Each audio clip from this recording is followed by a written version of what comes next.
A Operação Narcofluxo, pessoal, deflagrada pela PF, foi muito divulgada, né?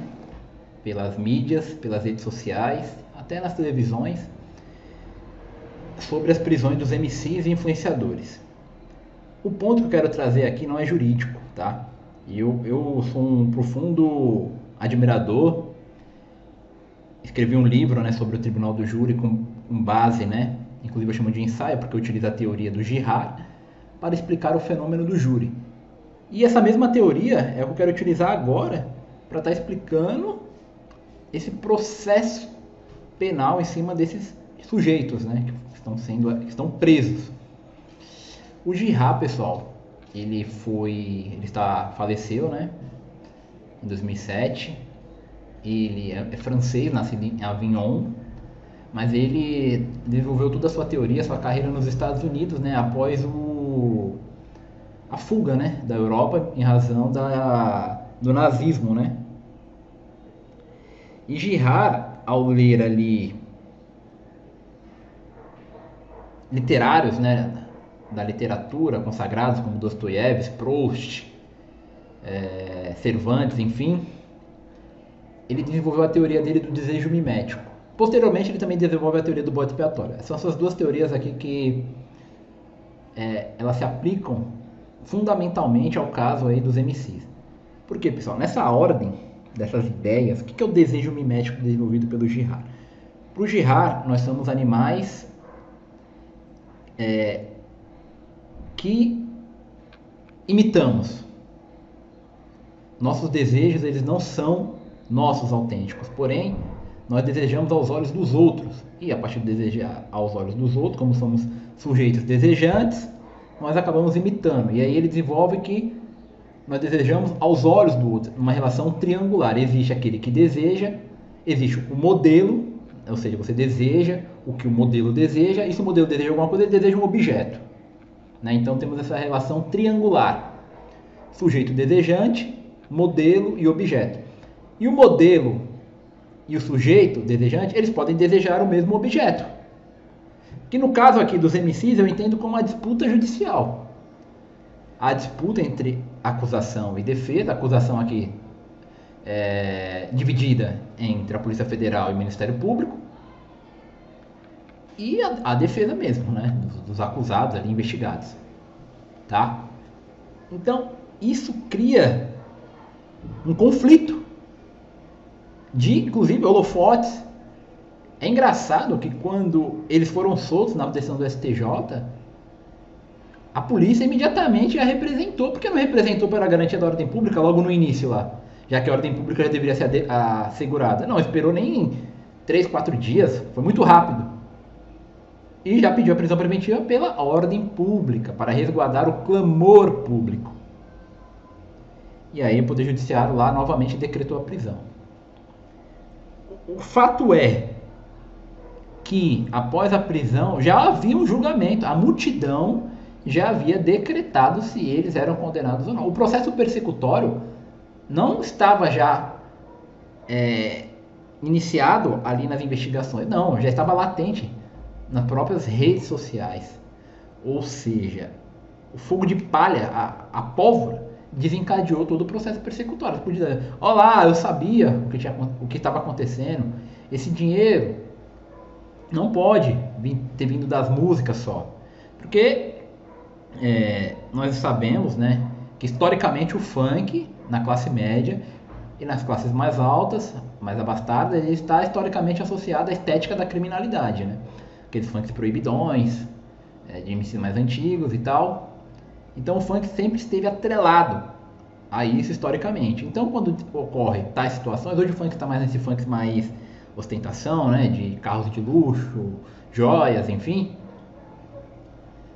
Mas ainda assim está atrelado isso, a esse funk mais criminoso. Inclusive, né, a suspeita é de que eles lavavam dinheiro para o crime organizado, para facções criminosas. Portanto, quando deflagra uma operação dessa, tudo que já estava latente na multidão aflora, vem em ato. Essa potencialidade que estava ali latente, ela aflora, porque efetivamente, como o Girard escreve nessa teoria do bode expiatório, há certos indivíduos que eles carregam traços estereótipos, né? Então, por exemplo, existem os MCs, que normalmente são negros, pardos, tatuagens. Hoje a tatuagem está mais elevada, mas historicamente a tatuagem sempre foi associada a certos grupos marginalizados. O linguajar, as roupas, enfim, tudo isso é um traço estereotipado, que já fala que pode desencadear o fenômeno do bode expiatório, o que no caso, aqui no meu entendimento, de fato aconteceu. Houve aí a atribuição de bodes expiatórios, que devem ser expulsos da sociedade, devem ser presos, eles devem ser retirados do convívio social. Por quê? Porque eles, no entendimento, maculam a ordem cultural. A ordem cultural do quê? Do trabalho lícito, do trabalho honesto, das músicas que não propagam certas luxúrias, né? Então, na ordem cultural do povão, isso pode ser entendido como uma afronta, o que desencadeia o processo persecutório da multidão. Então, o primeiro traço, a própria aparência deles, a própria caracterologia, o próprio caráter, entendido como manifestações de signos, né? Signos, digamos assim, roupa, o que eu disse, linguajar, que remete a um símbolo da criminalidade, do que deve ser excluído do tecido social. Primeiro estereótipo. O segundo estereótipo, a segunda traço, é a própria conduta, a conduta criminosa. E a gente sai do direito do autor para o direito do fato mesmo, a conduta criminosa, a conduta ilícita, que desencadeia. Há determinados crimes que geram um maior processo persecutório. O mimetismo ele é mais exacerbado, porque as redes sociais ela tem esse poder, né, de a informação ser acelerada. Ou seja, a propagação das informações é instantânea. Então, a própria multidão ela se contagia mais rápido com esse desejo de quê? De sacrifício, de perseguição. Portanto, quando deflagra essa operação e vem estampado lá o rosto dessas pessoas, a busca pelos cortes, enfim, as músicas, tudo isso já serve como supostos indícios dos crimes dele, da conduta criminosa. É o segundo estereótipo que o Girard ele traz, né? A pessoa, o crime, a crise. A crise ela é desencadeada. Então nós estamos vivendo na desordem. Há uma crise instaurada. E a ordem, a gente só consegue aferir a ordem do nosso organismo. Ele está em homeostase, né, que a gente chama quando o organismo ele está estável. Quando tem crise, é que alguma peça ali da engrenagem do nosso organismo, alguma célula, algum tecido, enfim, algum sistema, seja imunológico, circulatório, ele perdeu o seu funcionamento ordeiro, de ordem. Então, houve a crise. A crise, pelo quê? Não só pela conduta criminosa, mas uma crise que é instaurada, inclusive, pelo funk. Ou seja, o funk ele traz desordem na sociedade, ele traz uma cultura da favela, que em tese muitos veem como marginalizada, que devem ficar lá no seu canto.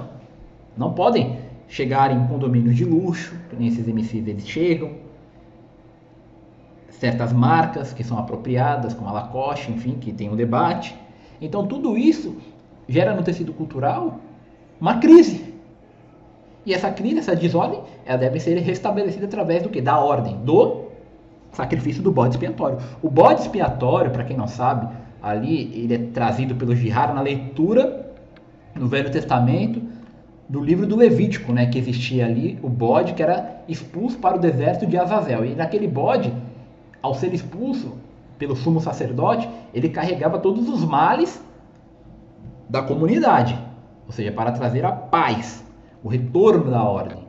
Então, e é muito curioso, quando houve a soltura, muitas pessoas falando, nesse país nada é sério. Ou seja, a pessoa nem sabe, de fato, do que a pessoa ali ela foi acusada, quais são as provas, mas o julgamento já aconteceu, a multidão já foi contagiada. Portanto, o que tem é um mero viés de confirmação. E essa disputa entre a multidão representada nos órgãos de persecução, que inclusive podem se contagiar pela própria multidão, e é muito perigoso. O Ministério Público, em tese, é o fiscal da lei, ele não tem lado, mas ele representa o povo. E ao representar o povo, ele pode assumir essa capa do herói, essa capa daquele que vai promover a justiça ou a vingança, enfim, né?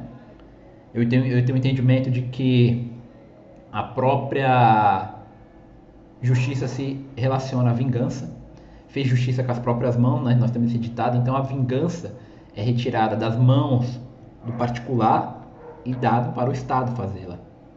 É a vingança racionalizada, é aquela vingança que ela não é mais vingada. Muito interessante isso que o Girard fala. Portanto, nós temos esses 4 estereótipos: a pessoa, a conduta da pessoa, a crise instaurada e a resolução da crise, que é pelo sacrifício do bode expiatório, que nós representamos aqui pela uma suposta condenação. Se temos a absolvição, nós não temos o sacrifício, mas temos a redenção. E a redenção é representada o quê? Pelo cordeiro. Tá? Que eu vou estar explicando melhor em outros vídeos, pessoal, mas o que eu queria falar é isso. É muito interessante como a multidão ela tem esse caráter persecutório e condenatório. Tá? O vídeo de hoje foi esse, espero que vocês tenham gostado. Curtam, comentem, compartilhem, se inscrevam no canal.